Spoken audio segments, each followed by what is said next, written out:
My name is Alexandra Bennett, and I have been married to Ethan Bennett for 15 long years. Our life, outwardly perfect, was a facade hiding a painful truth. It was a chilly evening in November when my world began to crumble. I returned home early from a friend's art exhibition, anticipating a quiet night with Ethan and our son Nathan. But what I found was the stark opposite. I heard their voices before I saw them, Ethan's and a woman's, hushed, yet passionate. Creeping closer, I heard words that cut through my heart like a serrated knife. "Once she's out of the picture, we'll have it all, Isabel. Just a little longer." Ethan's voice slithered through the air. Isabel, his mistress, laughed, a sound so cold it could freeze blood. I can't wait to see the look on her face when she finds out. You're a genius, Ethan. Their cruel laughter echoed in the hallway, a sinister symphony that shattered my trust. I stood frozen, a statue of disbelief, as their plan to upend my life unfolded with each word. I had known about Ethan's infidelities, his late nights, the scent of foreign perfume, the lipstick stains I pretended not to see, but this was a betrayal of a different caliber. He wasn't just unfaithful, he was plotting against me, our son, our life. Stumbling back, I found myself in Nathan's room. He was my anchor, my 14-year-old, who looked so much like his father, but with a gentleness Ethan never possessed. "Mom, you're home early." Nathan's voice was tinged with surprise. "Is everything okay?"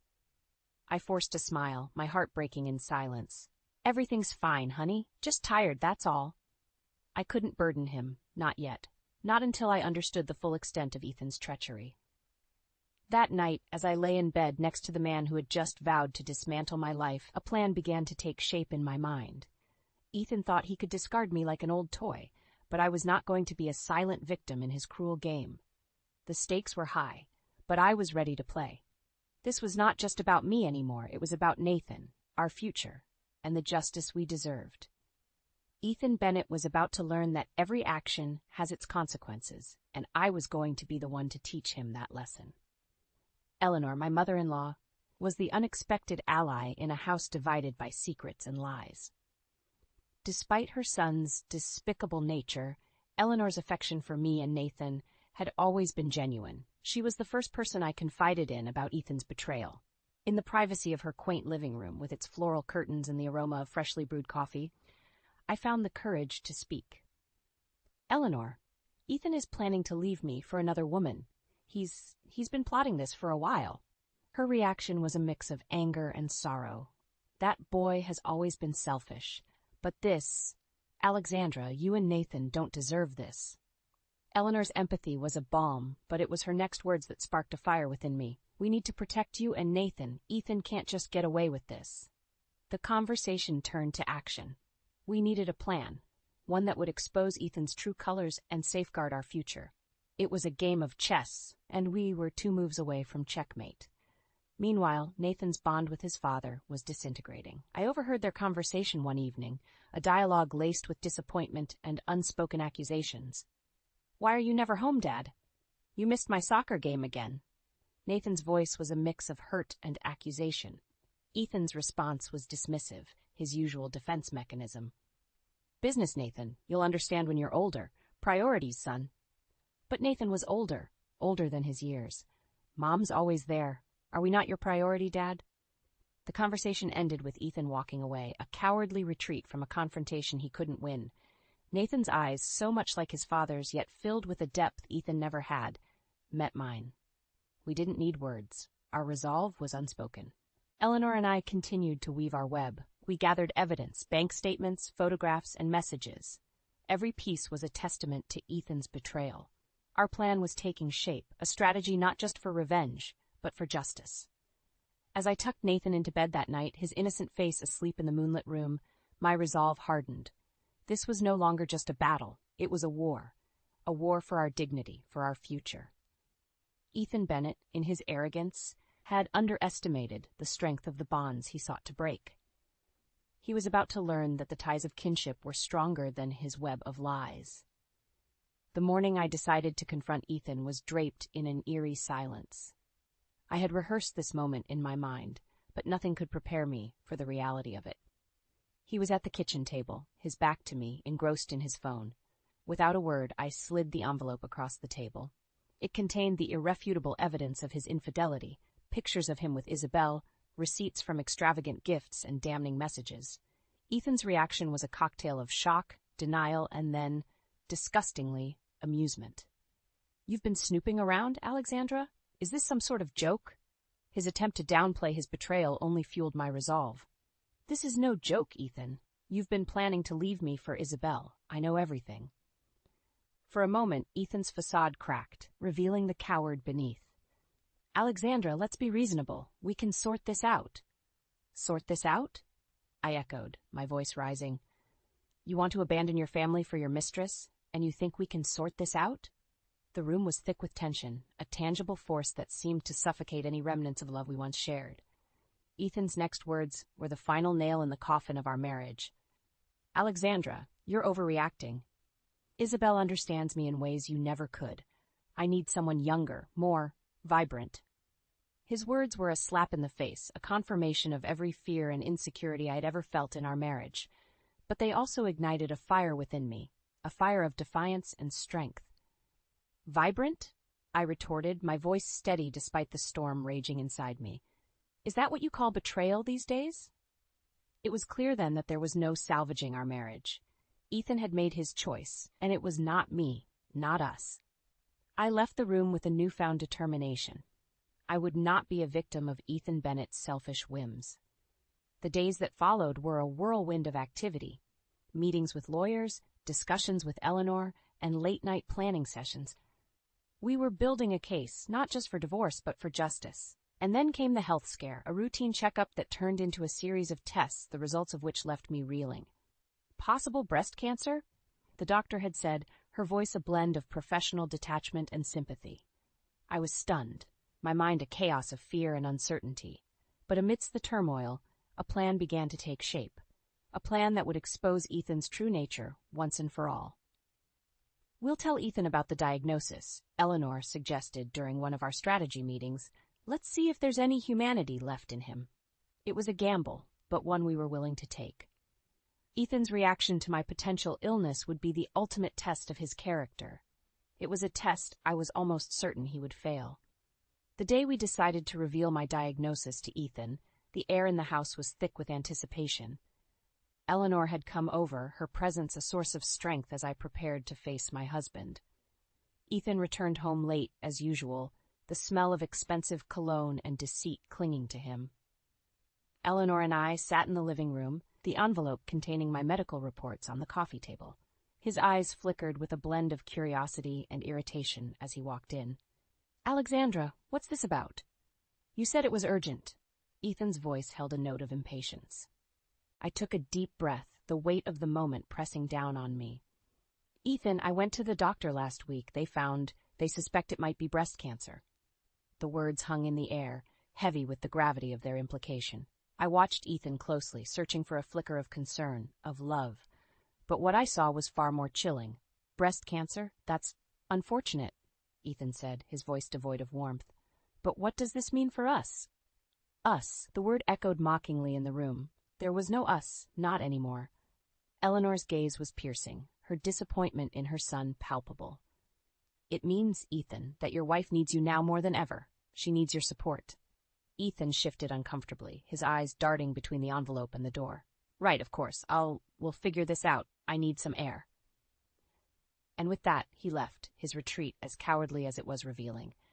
His reaction, or lack thereof, was all the confirmation we needed. Eleanor's hand found mine, her grip firm.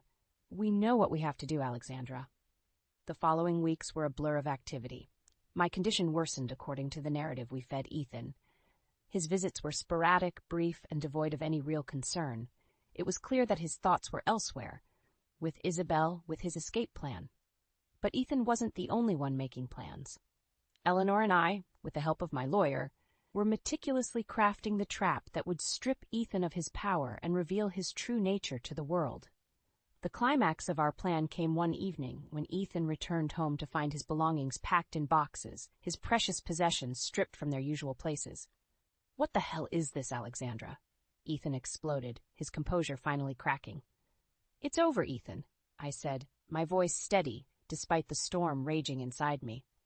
I know about Isabel, about your plans to leave me, and I won't be a silent bystander in your little drama anymore. Ethan's face was a canvas of rage and disbelief. You can't do this to me. I'm Ethan Bennett. You're nothing without me. But he was wrong. I was Alexandra Bennett, and I was more than he would ever understand. This was my retribution, my stand against the man who had vowed to love and protect me, but had chosen betrayal instead. As Ethan stormed out, his threats and curses echoing through the empty house, I felt a sense of liberation. The facade was gone, and the truth was laid bare. Eleanor stood by my side, her presence a testament to the strength of the bonds that Ethan had tried and failed to sever. You did well, Alexandra. Now let's see this through to the end. The day of reckoning had arrived. The morning air was crisp and charged with a sense of impending justice as Eleanor and I prepared for the final act of our plan against Ethan. I sat in the lawyer's office, my fingers nervously tapping on the polished mahogany desk. Today we were to confront Ethan with the divorce papers and the full extent of his financial betrayal. The evidence was laid out neatly in folders, each document a testament to his greed and deceit. Eleanor was a rock beside me, her resolve as firm as her disapproval of her son's actions. He won't see this coming, she whispered, a hint of satisfaction in her voice.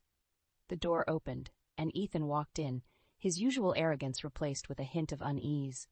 He glanced at the documents, then at us, his expression one of wary confusion. What's this about, Alexandra? Why am I here? Ethan's voice was cautious, a far cry from his usual dismissive tone. I took a deep breath, my voice steady despite the whirlwind of emotions inside me. This is about the end, Ethan, the end of our marriage and the end of your lies.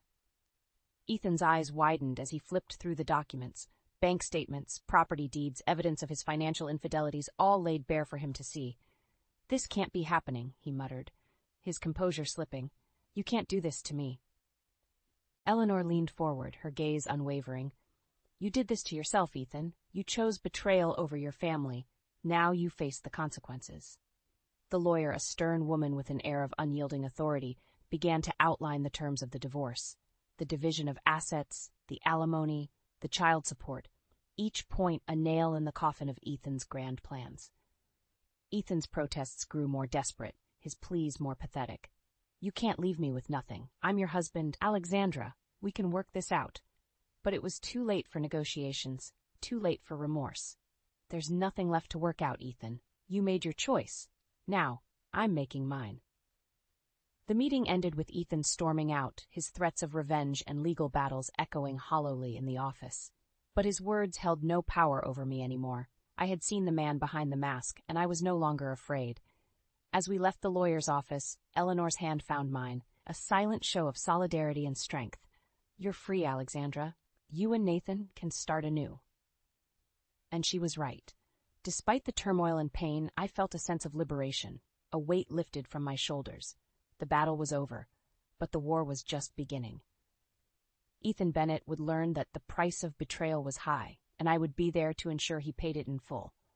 The house felt eerily quiet after Ethan's departure, the silence a stark contrast to the years of deceit and turmoil. But in that stillness, there was a sense of emerging victory. Nathan, now aware of the full extent of his father's betrayal, was a pillar of support. Mom, we're better off without him, he said one evening as we sat in the living room, a space that once echoed with Ethan's false promises. I nodded, pride swelling in my heart for the young man my son had become. Yes, Nathan, we are. The next few weeks were a whirlwind of legal proceedings. Ethan, stripped of his bravado, was a shadow of the man he once pretended to be. His once lavish lifestyle crumbled under the weight of the financial restrictions Eleanor and I had imposed. Then came the day of the final hearing. The courthouse was a monument to justice, its hallowed halls a fitting backdrop for Ethan's downfall. As we entered the courtroom, Ethan's eyes met mine, a mix of anger and desperation in his gaze. But I was no longer the woman he thought he could manipulate and control. The judge, a stern figure of authority, called the court to order. The proceedings were a blur, but each word from the judge was a strike against Ethan's fortress of lies. You have not only failed in your duties as a husband and father, Mr. Bennett, but you have also squandered your family's resources for selfish gains. the judge said, his voice echoing through the room. Ethan's plea for leniency fell on deaf ears. The evidence of his infidelity and financial misconduct was overwhelming. The judge's verdict was swift and unyielding. You are hereby ordered to pay substantial alimony and child support. Furthermore, your assets will be divided as per the agreed-upon terms. Ethan's face drained of color, his future as bleak as the judgment being passed. He had lost everything: his family, his reputation, and now his wealth.